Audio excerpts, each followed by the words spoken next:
Greetings, everyone. How are you? I am going to launch this thing and hope that what always happens where it starts yelling at me and I have to, come on. What are you going to, oh, there we go. Didn't do it this time. Hey guys, it's Friday night. We're going to do a live stream tonight. And I have two of my favorite buddies on the line, Yoga Dude, legend, miner, Bitcoin old guard, Monero old guard. He started Epic right at the beginning. He was ground floor of ground floor. And then it is my pleasure tonight to introduce you to my best friend in life. He's been a business partner for 20 years. His name's Mike. I call him Pooch. Last name's Puccinelli, but I call him Pooch. You see him here as Mr. P. And he was the best man in my wedding. We grew several businesses together. We spent 4 years together launching a call center, hired thousands of people, trained thousands of people. And he and I went at each other's throats daily. Yeah, we have that kind of relationship where, we punch each other in the nose and then we hug it out. So Mike, Yoga, welcome guys. How are you? Great. Thanks, Todd. Yeah, thank you, Uncle V. We're doing pretty well. I'm doing pretty good, so can't complain. Excellent. You are hailing from San Francisco, right, Yoga Dude? Ish. Yeah, I'm from Bay Area, not San Francisco. San Francisco is like zombie town right now, so I'm south of that. You're south of that. Okay. Now, how is the weather over there in California this time of year? Is it just kind of fabulous? It's always fabulous. You either have two. I heard you have two seasons, perfect and perfect. Yeah, it's all right. Yeah. Okay. And Mike, you hail from Richmond, Virginia. How's the weather up there? It's actually quite nice for once, not humid at all. Perfect. I'm not going to say it's California perfect because nothing is as perfect as California weather, but it's as close as you can get in Virginia. Awesome. Fabulous. Well, you know what I'm going to do, Yogi? I know that you have a few things prepared that you can chat about. Maybe you could open it up and I can take this link and go drop it into some chats over here at t.me and then we can get some people over here. How about that? Sounds pretty good. All right. Okay. All right. So the thing is, when we talk about Epic Cash and the entire epicenter ecosystem that's kind of around Epic Cash, a lot of the time we kind of talk about specs. We talk about bullet points. We talk about our humble beginnings, how we started with no ICO, no pre-mine, no venture capital, no company, as a all volunteer community project. We launched a couple of years ago, and today there are many cryptos out there. So we usually, when we talk about ourselves, we talk about our key points. We talk about scarcity. We talk about scarcity that matches Bitcoin and its emission capped at 21 million. We talk about fungibility, how we have no tainted coins, how we have all this resetting of the ownership history each time a coin is spent. We talk about our scalability, which is this mobile native protocol that allows us level one scaling model. We talk about censorship resistance. We talk about centralization resistance. We talk about regulatory compliance, accessibility, the fact that Epic could be mined by all these people with gaming computers, for example, and so on. But the thing is, the holy grail for all cryptos is mass adoption. In the end, the holy grail for every crypto is to be money, is to not need to be converted to Bitcoin or to be converted to dollar, yuan, ruble, grivna, whatever. Okay, but to actually be able to get goods and services for your crypto. And the thing that makes it all possible, the only way it can be made possible is community through mass adoption. So there is no mass adoption without community. And above all else, Epic Cash is a community. And it's interesting because it's in itself, it's kind of a heterogeneous entity. You know, you say, well, it's an Epic Cash community. So what does that mean? Well, it means that all these people like Epic Cash. But if you look at it on a micro level, you start breaking it out into kind of put it under the microscope and see what is it really comprised of. It's comprised of various cells of various sizes that have a certain unifying factor. And I'm not talking about, there's the grand unifying factor that is Epic Cash, and you can also kind of parallel that to people's love of money, right? I mean, what's our demographic? Well, everybody who loves money. How's that? You know, that's pretty solid start. But at a sub level, what it is a group of cells with various unifying factors. And a lot of these cells have absolutely nothing in common except for the grand unifying factor of Epic Cash. So we have left-wing people, we have right-wing people, we have, you know, people that are grouped by their unifying factors could be language, ideology, location, hobbies, gender, and so on and so on, age groups, you know, whatever you want. And what always fascinated me about crypto is how different crypto types bring together different demographics. You know, Bitcoin started off as a nerd fest, and it was really a bunch of guys who were like really into like William Gibson and were reasonably good at math and had a pretty pimped out by those years standards rigs at home. And that was sort of the nerd core of Bitcoin, and that was the unifying factor. We were computer geeks. We weren't really finance guys. We weren't, you know, we had concerns about finance. We had concerns where the global finance is going and so on. But the initial core, if you will, was kind of the nerd core.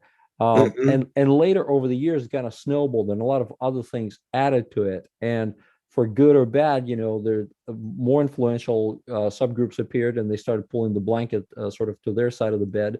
You know, bankers took notice, governments took notice, big companies took notice, and they started kind of hijacking the Satoshi, you know, vision.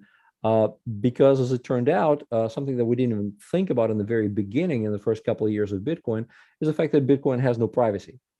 And when that realization came to be, well, other cryptos started to emerge and other utilitarian. So there started this schism, this fragmentation of crypto sphere, if you will.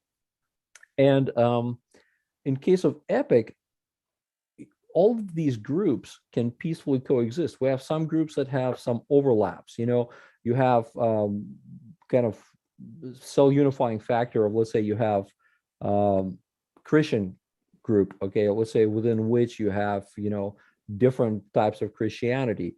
You have overall religious groups where you have maybe some Judaic and some Christian, which have a certain value overlap.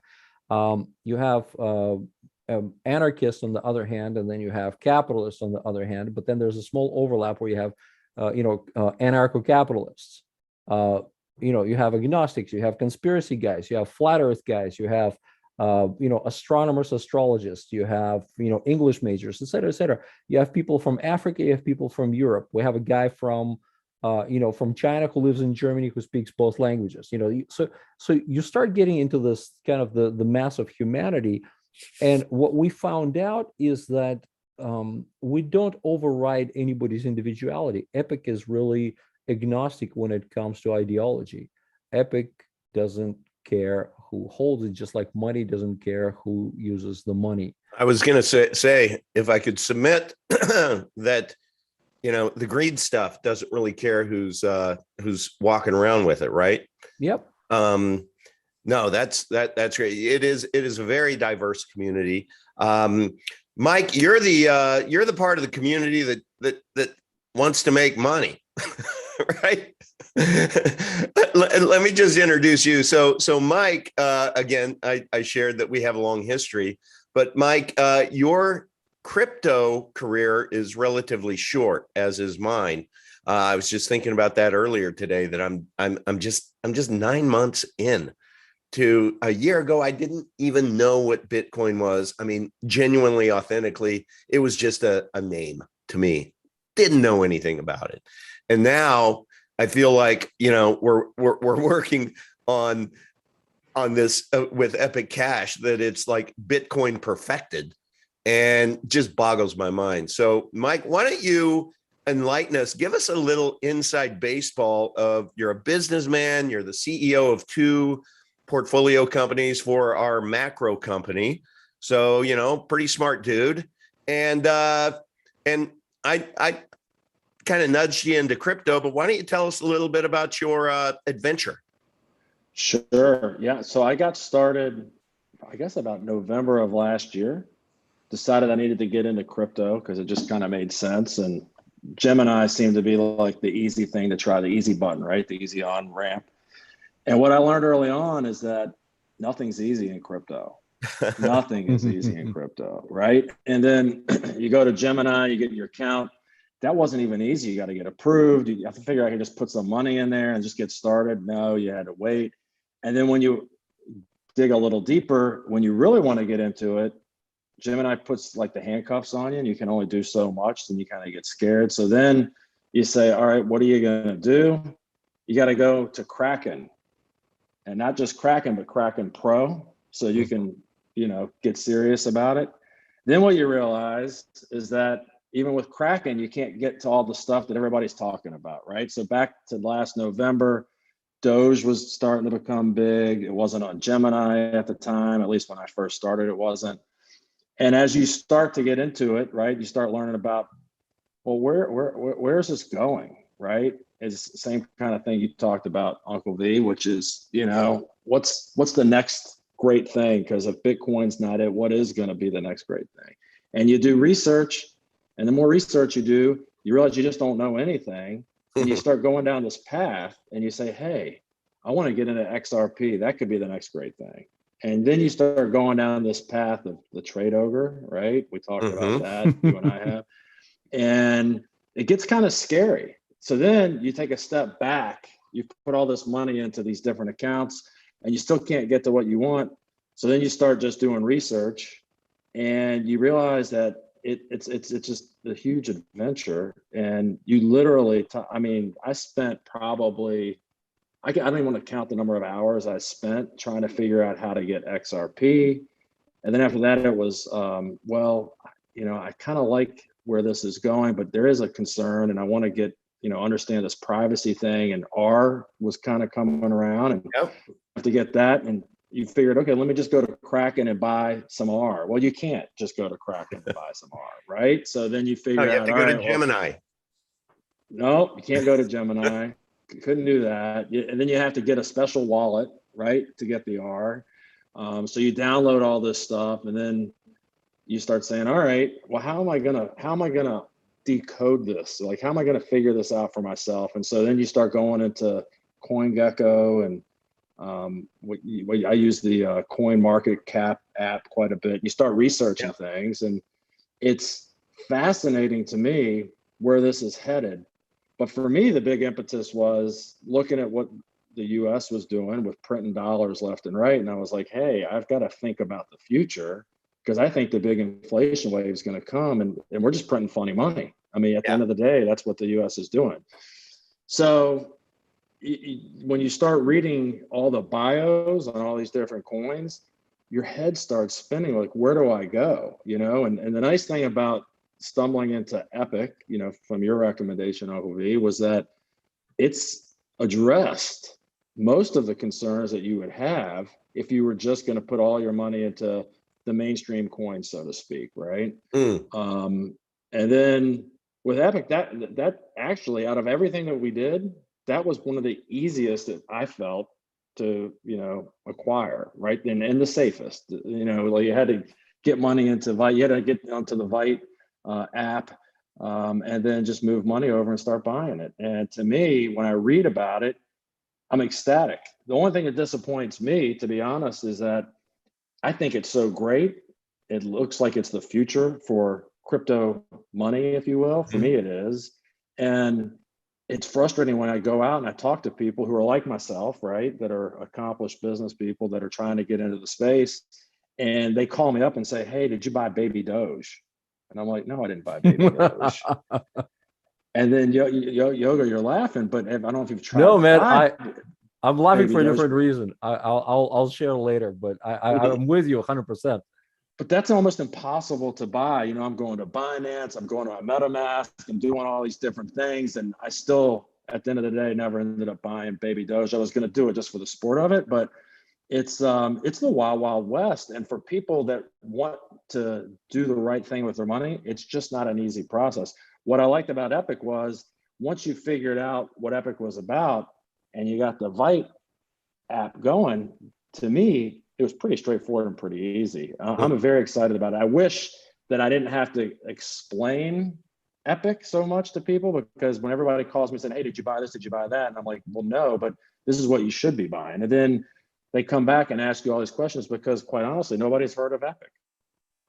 Well, and then you'd share too, they go to, you know, if they're accomplished at all with crypto, they'll go to CoinGecko and they'll take a look at it and look under the, and it's, you know, 4 million market cap. So that's a micro cap.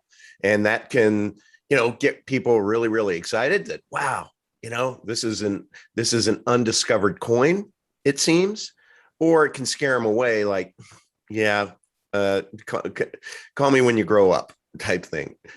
Well, yeah, I mean, the thing that I think that scares people the most is that in the recent times, right, the last couple months, as the market's been kind of on the upswing, so to speak, Epic hasn't necessarily been on the upswing, and then you got to try to explain that, right?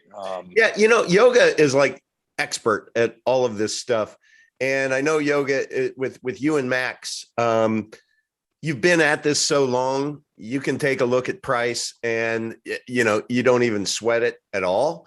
You're like almost shaking your head that, come on, guys. No, but I understand the concern. Yeah. I'm never dismissive of this. I'm loving the feedback, you know, Mr. P. I mean, I appreciate you sharing your experience, because when I get my 5 minutes, you know, I'll jump in with some details, but go ahead. Sorry.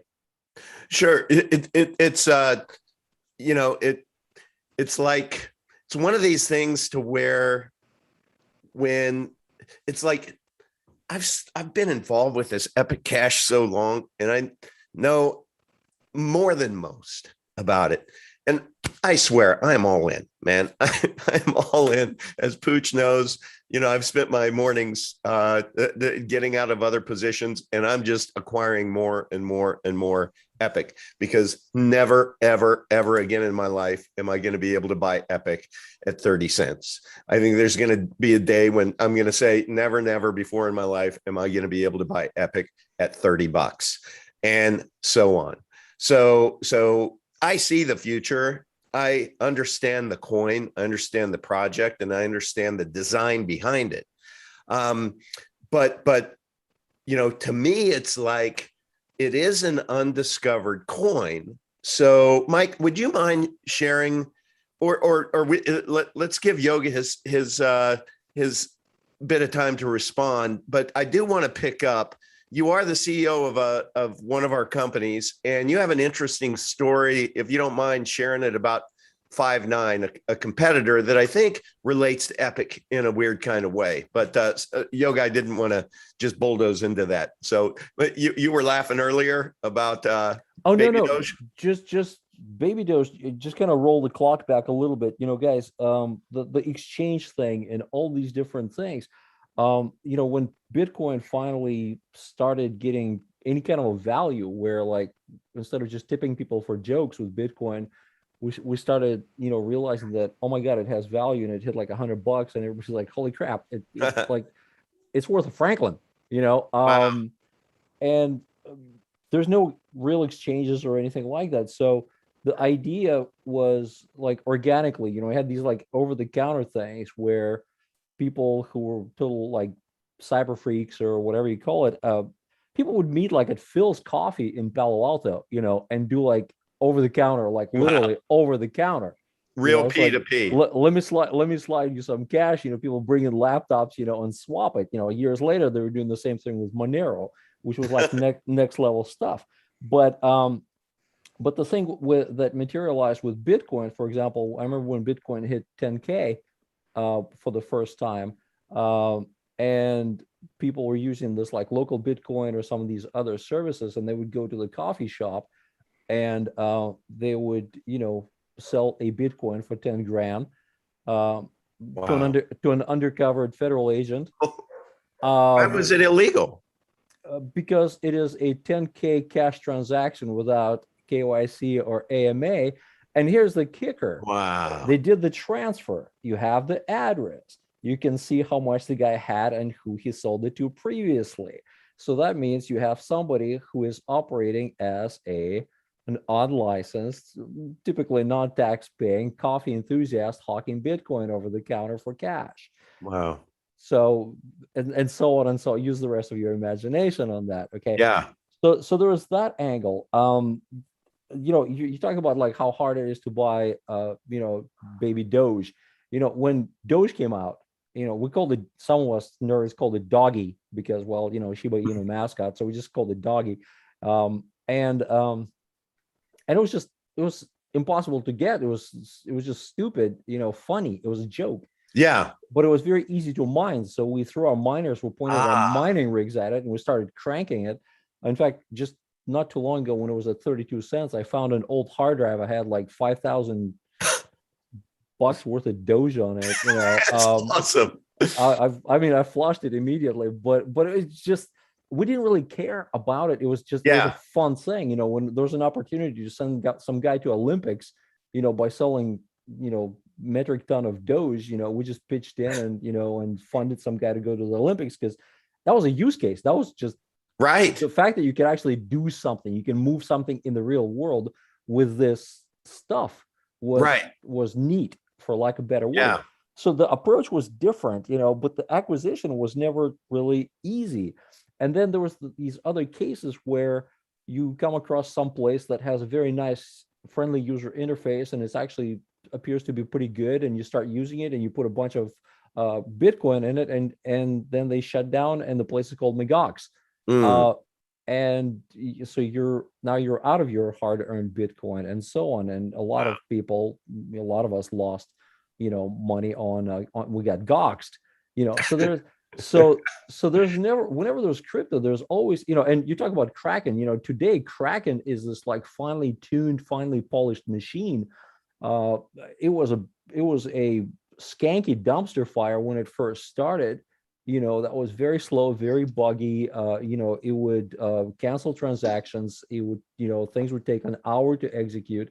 It was a nightmare, and I'm a huge fan of Jesse Powell, the founder of Kraken, but it wasn't a stellar, smooth operation. But again, today we were nerds, we were patient, and we were forgiving, and we understood that. But today, people coming in are more mainstream. They have much higher expectations. The world is easy thanks to Apple. I want the point and click. I want the easy button, and people want to be able to acquire things like that. That comes at a premium. I got friends to this day. I got a bunch of friends who got into Epic, but then I got a bunch of friends who dead seriously told me, "Yeah, man, when you guys hit like $10, let me know." Right. And I was like, dude, you're telling me that you're not willing to buy something, and we were like at 8 cents, I think, at the time when I pitched that. And like, you're not willing to put in money at 8 cents. You want to wait till it goes to $10. I said, okay, well, it gives me hope, because that means that at $10 we're still desirable, so that means we'll go to, $20 and so on, because other guys, I'm sure, will wait until we're $100. People start FOMOing in. I was shocked when people started buying Bitcoin at 10K. I mean, I'm not now, but I was when that first happened, So those things being relative. But we do understand, from Epic standpoint, we do understand that the necessity of, if we want to be massively adopted, we need to be the purchasing experience, the transaction experience, the use cases have to be robust. They have to be user friendly. They have to be newbie friendly. I had, Mr. P, I had somebody not too long ago on one of our help groups, say some negative things about Vite, saying that what a horrible exchange it is and how horrible their app is and everything else. And the guy couldn't fill an order because he didn't understand how exchange worked. It wasn't a reflection on Vite. It wasn't a reflection on the app. It was a lack of education on somebody who is totally green it didn't matter if it was us or it was Charles Yeah. Schwab. Okay, he would have had a horrible experience anywhere because he didn't understand the ask, or he didn't understand the amount that he's like, I put in an order and it hasn't filled for like 3 hours. What kind of bullshit is that?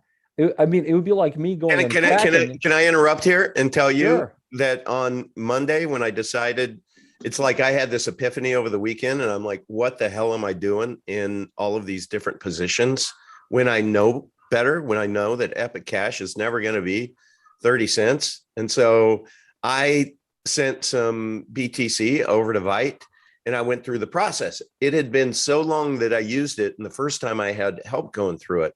So I was one of those guys. I didn't post in there, but what I was doing on the lower right, I was seeing, the numbers or whatever. And so I was basically thinking that I was buying at that price, and I would put it in and it wouldn't fill, and it wouldn't fill, and it wouldn't fill. And I'm like, what the hell is going on? I don't get this. I mean, I'm seeing these ones upstairs are moving around. And so I reach out to Max, and he's like, you got to buy the stuff upstairs. Right. So then once I figured it out, I'm like, aha. But it is when you're newbies, and this channel's dedicated to newbies, right, you just don't know that. But the big difference is Epic does acknowledge that we are trying to make it user friendly. And the reason why that separates us from some of the other folks is, I was a part of the Monero community for a long time, and Monero community is almost like old school Linux guys. It's originally the interface and the mining and the interaction was pretty user hostile, and people took a grim pride in overcoming these obstacles. Right. And if a newbie would come on, like I had to deal with it myself. I got into Monero like in 2014, and I got in, as I was getting in, and you ask a question, and sometimes you basically get like, hey man, RTFM, read the effing manual, yeah, thing, or run the help file or whatever, which is not really a newbie friendly experience. And some communities actually hang on to that. They have that nerd pride where, and then they're pissed off. On the flip side, they're pissed off that they're not getting that mass adoption. They're not getting that price discovery. Well, like, what have you done to bring in the newbies? We are actively working on education. We're creating content. We're encouraging our users who have gone through these hurdles, who have jumped through these hoops, to create tutorials based on their experiences in the language that's not a savvy tech trader guy who spent last decade arbitraging 50 different cryptos, but and doing leverage buys and all this other stuff. But we're talking about exactly what you guys are talking about. First time client. Okay, here's me on Vite, here's me on Kraken, here's me, it's like, and here's how I create an account. And we've been blessed with a community that is willing to share their experiences. Again, it goes back to the community, and we got a long road ahead of us. But what's cool is the people, the early adopters, the people who are getting in right now, and they're jumping through these hurdles and they're doing the legwork. Yeah. They inevitably, they will benefit for their, for their blood, sweat, and tears, if you will. 100%. Pooch, will you tell the 5-9 story? Because I know you and I had a good conversation this afternoon, and at bottom, you're a big fan of marketing by the School of Hard Knocks. Can you just kind of give us a little insight into where your head's at? Sure. Yeah. So we have a platform that competes head to head with 5-9, and what are you competing in? People aren't going to know what 5-9 is, or it's a communications platform. It's an enterprise communications platform that companies use for omni-channel. We're all 100%. We're cloud native. We're built up in the cloud. We're the first enterprise platform to exclusively use WebRTC, and that was we actually started using it in 2012 to give you a feel for it. And so Yoga, you're a techie, you can, we actually started using WebRTC when it was just a white paper, right? And said, okay, this is going to be the future, so let's get into it. Now it's pretty mainstream at this point. Yep. Yeah, and from an enterprise perspective, we were early, real super early adopters. And so what you learn is that it's all about the networking and the signaling and stuff like that. And once you get that part down, the rest of it's easy. But when you talk about voice communication, which was predominant back in 2012, people didn't have any patience for bitmap voice at all, right? So it had to be crystal clear. And so since we started in 2012, I would say we're a leader when it comes to that, especially in an enterprise fashion. But we've never done a traditional SIP. In fact, we never had a soft phone. We did everything we've done has been through the browser since 2012. But the story there is that we've had cutting edge tech since 2012. We've expanded it and done everything that we can. And every time we'd get together, we were always one feature away from being the best, right? And we always wanted to be better. And so we always kept chasing features. And so if you fast forward to today, we're nowhere near what Five9 is, right? They just got acquired by, you guys know the story there, but the point is that they just got acquired for billions of dollars. And $14 billion they got acquired for $14 billion. Yeah. And your tech is better than theirs and has been. But I like to, when I hear you tell the story, I hear we talk about the enemy of progress is perfection. And that's correct. You have, in the team and the company, when you talk about being one feature away, have and look, I've been there at those meetings, and you'll have a whole sales group that's like, if we just had this would be a slam dunk. This is a point of differentiation. And we were never good enough, right? Yeah, never good enough. Now, and we always wanted to be better, and we were very mindful, especially about security, and especially when we talk about communications, you got to think about all like SOC 2 and PCI and all that stuff.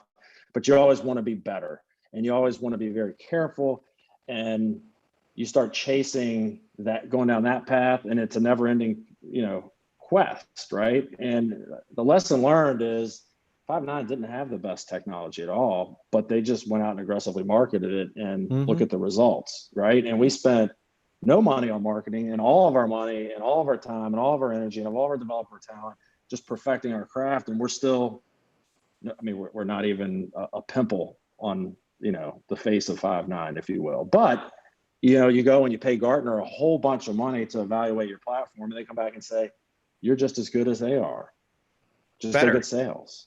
Yeah, well, yeah. In some areas where we're actually exceeding them, right? Yeah. So, but it's I guess the lesson learned for me is that by chasing perfection and not just explaining to everybody why we're good enough right now, we wasted a lot of time getting to where we are, which is a great company with no sales.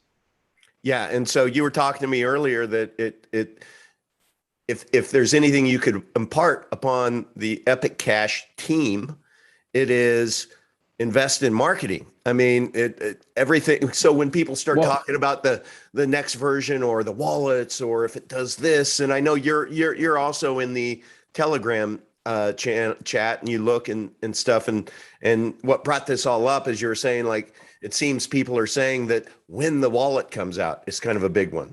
And that's when you were saying, man, I wish I could rewind, look in the mirror and say, stop getting in your own way. Just go tell everyone how damn good you are, and just start marketing. That's right. Evangelizing. It's PTSD when I see that channel from my own personal experience, right? Especially when you have the original founders that had exited from Five9, looking at your stuff 4 years ago and telling you how great you are. And you're like, man, I wish I would have paid a different type of attention to that person back then, because I should have said, hey, why are your sales so much higher than ours? And they would have said, oh, we're just marketers. That's all it is when it comes down to it. Right. But they scaled, and they're kind of the king of the CCaaS space. So we're still struggling to catch up.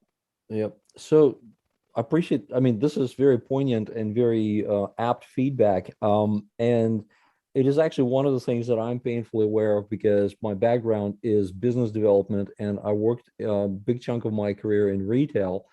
And my approach has always been, I have marketing background, business development background, and operations background.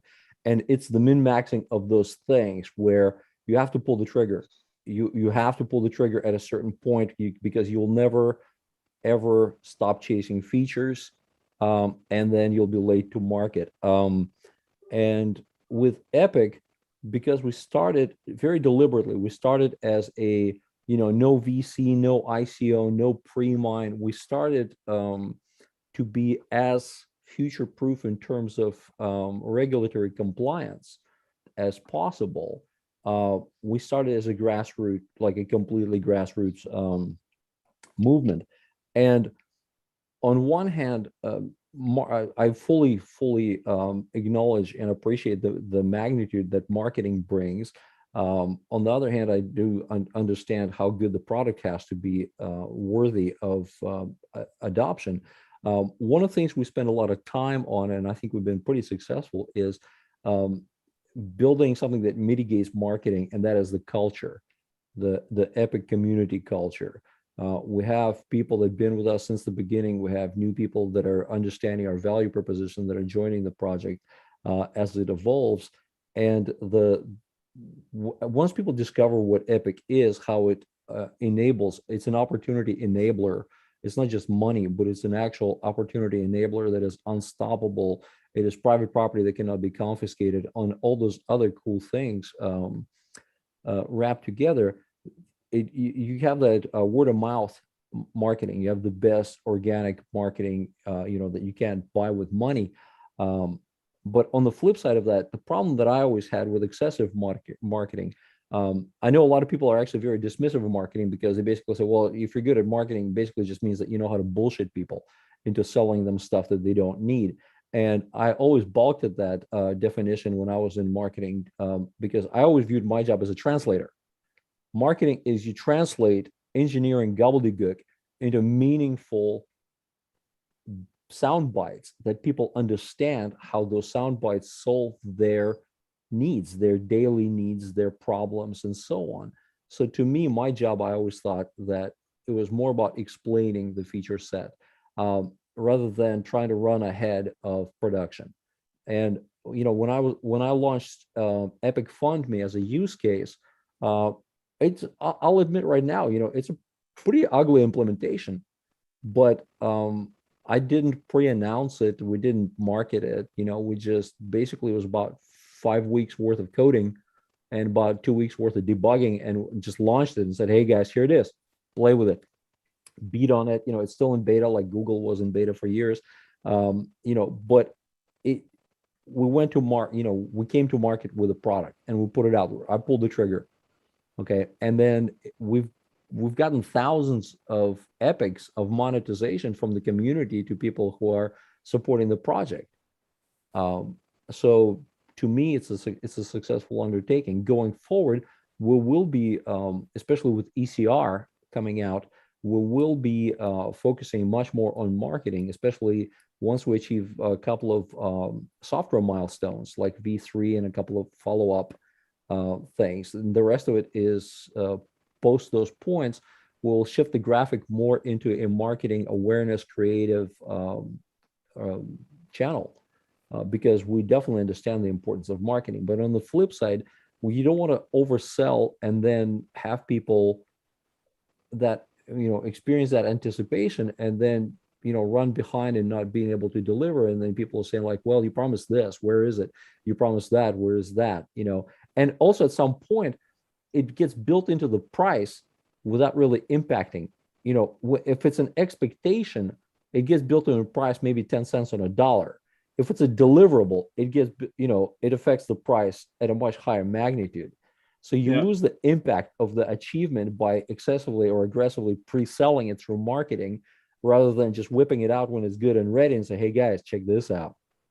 Yeah, but so I guess my challenge with that is, and I agree with you, don't want to oversell future roadmap feature development, right? But when I listen to, and I've got a lot of buddies that are, a lot of them are surgeons, doctors, lawyers, they're all messing around trying to get into the space. And they know that I've spent a lot of time, and now I've gone from starting off with Gemini to Kraken to Binance, and then I've got 1,000 wallets, and I have all these different really unique coins, and it's a pain to get to, right?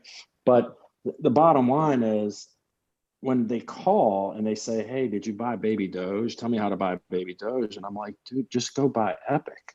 And then they come back, and it's just frustrating because I'm like, I look at all these coins that are out there, and I'm not putting down any other coin, by the way. So if anybody gets that from this, that's not my message. The message is, if you look at the core principles and the core, the underlying code, if you will, like what you can do with Epic and how efficient it is, and the security, and just the privacy piece of it, everything all together, it's beautiful the way it is without all the stuff. And when I sit in those channels, it drives, like, just sends shivers up my spine when I see everybody say, oh, we can't go out and tell people about it because we don't have an easy to use wallet and Light's hard. And I'm like, no, it's not. Take it from a guy that just started in November, and he's gone through every type of coin you could possibly go through and all the experiences. And I was one who told Uncle V, hey, why are you going and doing over the counter and paying too much for Epic? Just go to Vite. It's so easy.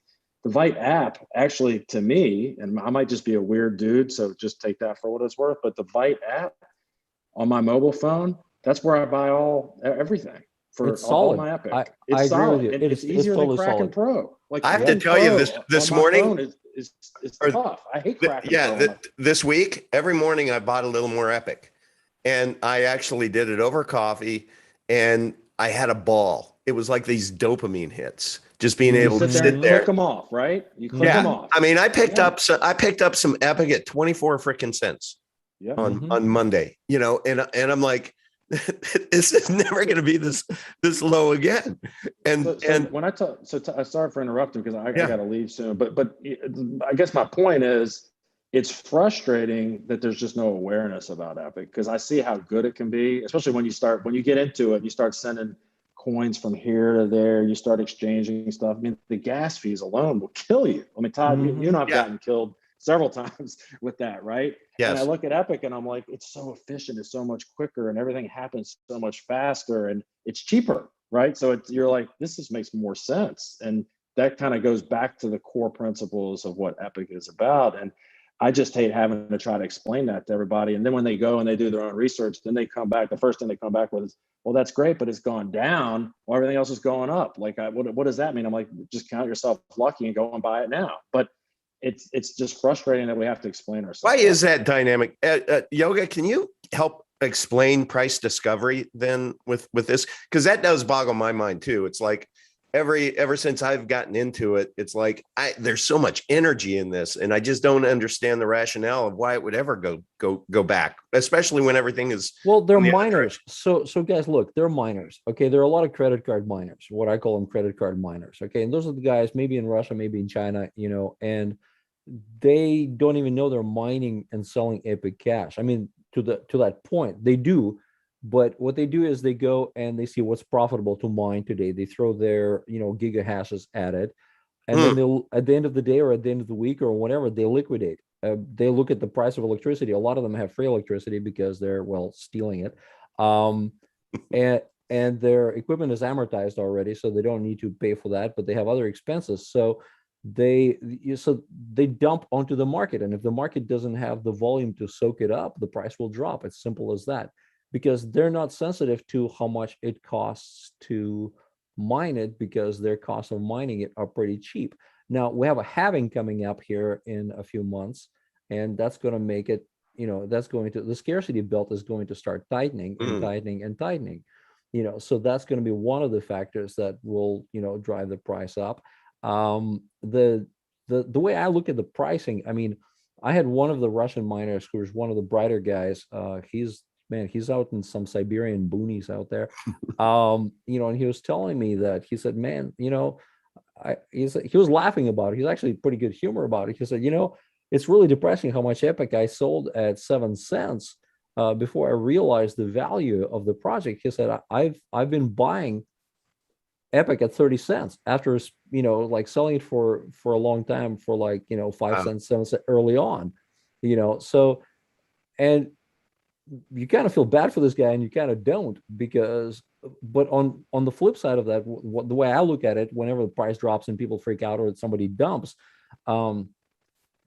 it releases cheap Epic to people who get it. So to me, it's an opportunity, generator at that point. Just like if I see some miners get discouraged because of the price, and they stop mining, well, the difficulty drops. So for all these casual people who are just getting in, with their, business PCs or their laptops even, it's great. Like, hey, guess what? The hash dropped. So that means the normal people, can get their own block. The pleasure of solving your own block it's a pretty cool thing. So the way I look at it long term is that, we will be successful, and it's a function of time. The way I look at it short term, yes, we're getting more marketing. We're actually getting more community marketing happening. We have people. There's a mother trucker, this lady, she's doing a representing Epic with flyers and stickers, somewhere in Omaha, Nebraska, like right now. And that's a cool thing. And these multiplier effects where we have people in different regions in their own language explaining to people what brought them to Epic. And Mr. P, to your point, I always agreed, and I always told people, since we signed up with Vitex, people say, well, when are you guys getting a real wallet? And I'm like, Vitex wallet runs on like Android, it runs on iOS, and it's freaking good. And they keep tweaking it like to make it better.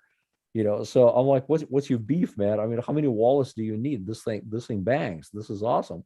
That's great. Yeah, and I mean, we are working on our own wallet to make it user friendlier, and it'll be running on mobile once it's actually, most of that is actually done, and we just need to roll out V3. So this is one of those things where it's actually, the front end is waiting for the back end to catch up. But it shouldn't be a disabler, because today there are ways to buy Epic. It's simple as that. I'm really surprised, by the way, that you went to Gemini. As a crypto introduction. I mean, my hat's off to you, because Gemini is like the most milk toast, like super regulation compliant. So by the time something is on Gemini, it's already kind of, it's not in the discovery stage. It's already, in the mainstream. So, I mean, yeah, you're right. It's a fringe, and it's a fringe where you find the nuggets, and like Vitex, I think is a great case for that. It's not weird and shady like Trade Ogre. It's a DEX. It is truly borderless. You can use it anywhere in the world, and I don't know, man. I mean, Now it does say when you first download it that it doesn't that it doesn't serve U.S. citizens. So right. Don't believe everything you read on the internet. Yeah, that's just everybody, word to the wise, just that doesn't matter. It just doesn't matter. That's just legalese gobbledygook that does not matter. So all right, how then does a project like this go from 4 million market cap to 20 million to 50 million? Because Mike, I was kind of giving Mike a hard time earlier today, and I'm like, well, dude, go to Cardano and look at their 2-year birthday. What was their price? And then, then he schools me by going to the market cap.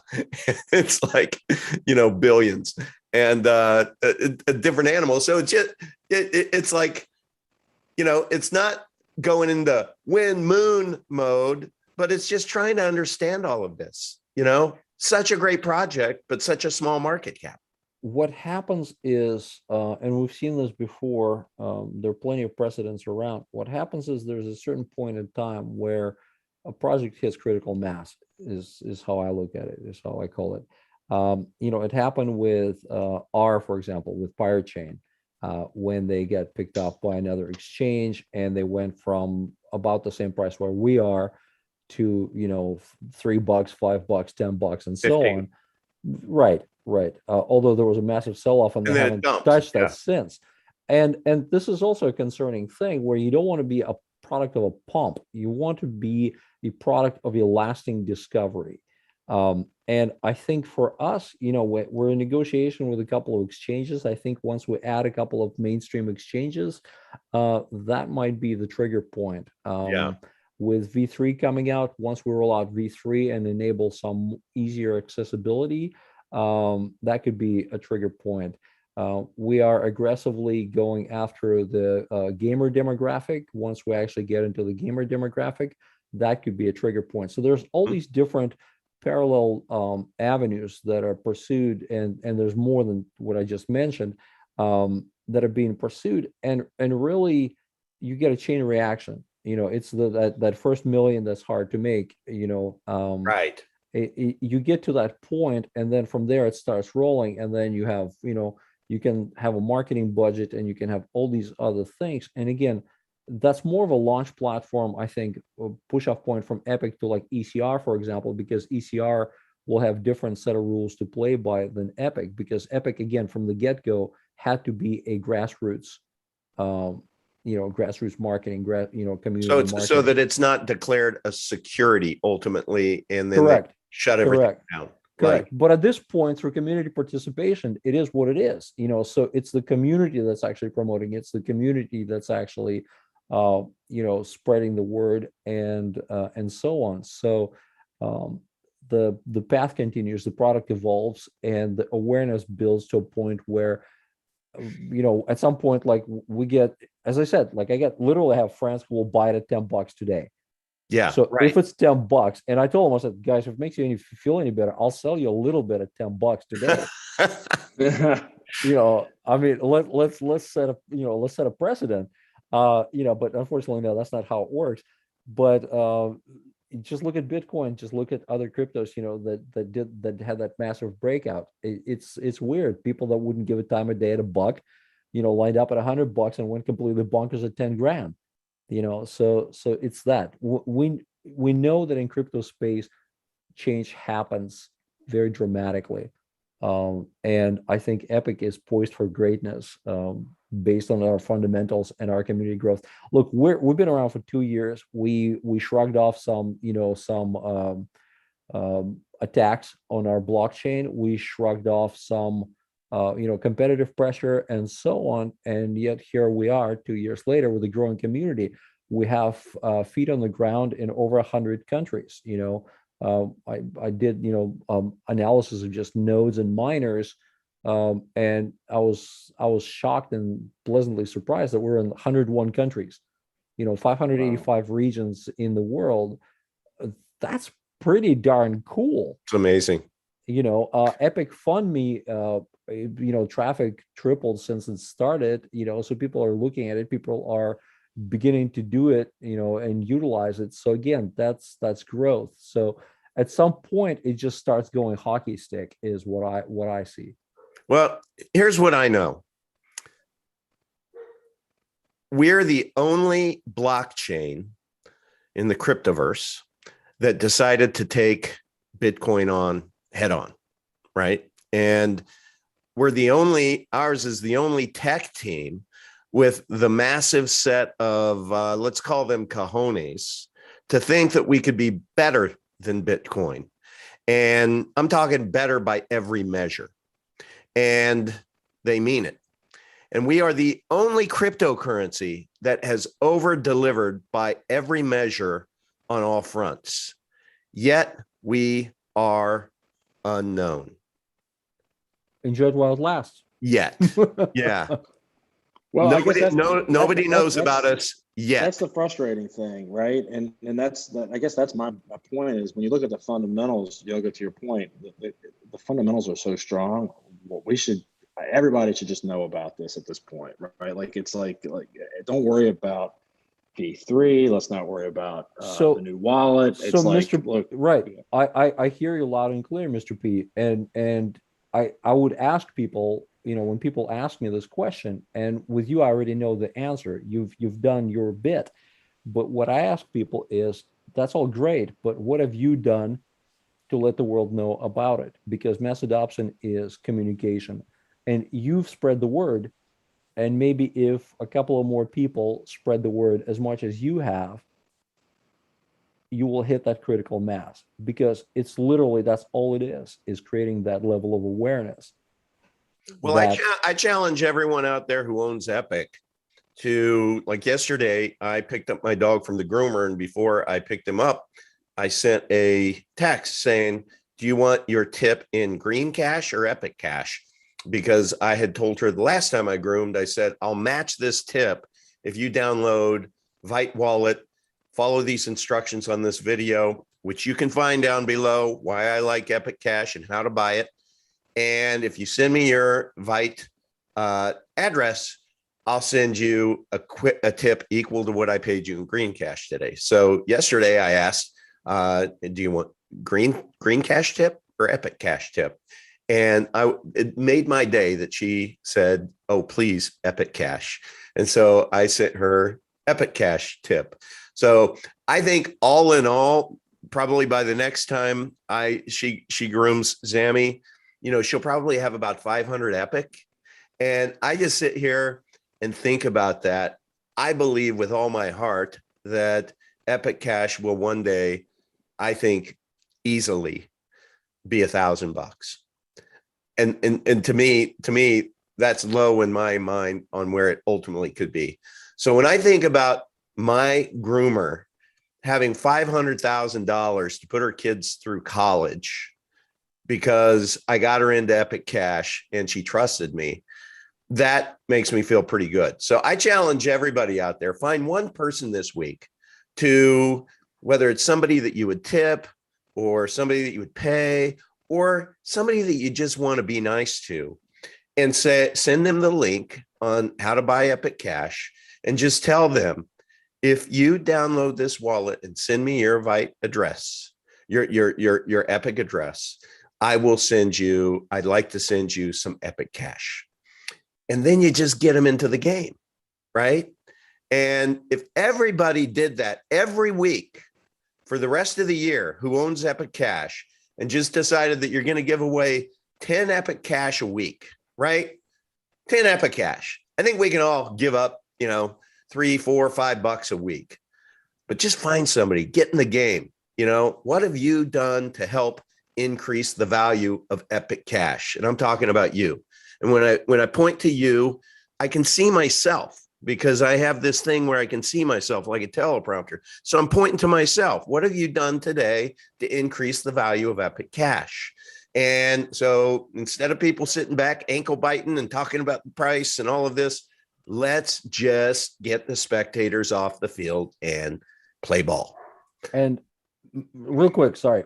Yeah. Mr. Pete, to your point, some of the folks I know, they've gotten into Epic, at 8 cents, 10 cents, and they were telling me exactly the same thing you're telling me now. They had this frustration, and where's it going? When is it? Not when Moon, okay, not when Moon and Lambos, but like what's going on, And they were going through the same discovery process with their friends, and they got their friends into it, and their friends got their friends into it, and then they're telling me like, hey, like people at work, got some Epic. My pitch was really simple. I was telling people like, hey, look, clean up your garage, do a garage sale, okay, and spend a couple $100 on Epic, okay. Worst case scenario, you'll have a cleaner garage, okay, and today these people, I got some feedback not too long ago, and they're saying like, hey, I'm a lot less frustrated. I'm in for 10 cents. You guys are, at 30 cents. This is feeling pretty good. This is feeling pretty real. And those people that they got, interested in Epic are also in the same boat. And they're like, hey, wow, this is, so it's really that process of discovery and, those use cases, creating use cases, because ultimately still for crypto to be successful, it needs to transcend fiat. It needs to be accepted directly for goods and services. Yeah, I liked what Max and you and me were talking about earlier today. For those of you who missed it, we did our Epic Cash live stream at noon. Please go watch it. But we had talked about what is the destiny of Epic Cash, and supplanting fiat is Epic Cash's destiny. And that's really cool to think about. Can you imagine when in this world that people are just exchanging value in Epic Cash? Epic Cash, electronic, private, internet cash.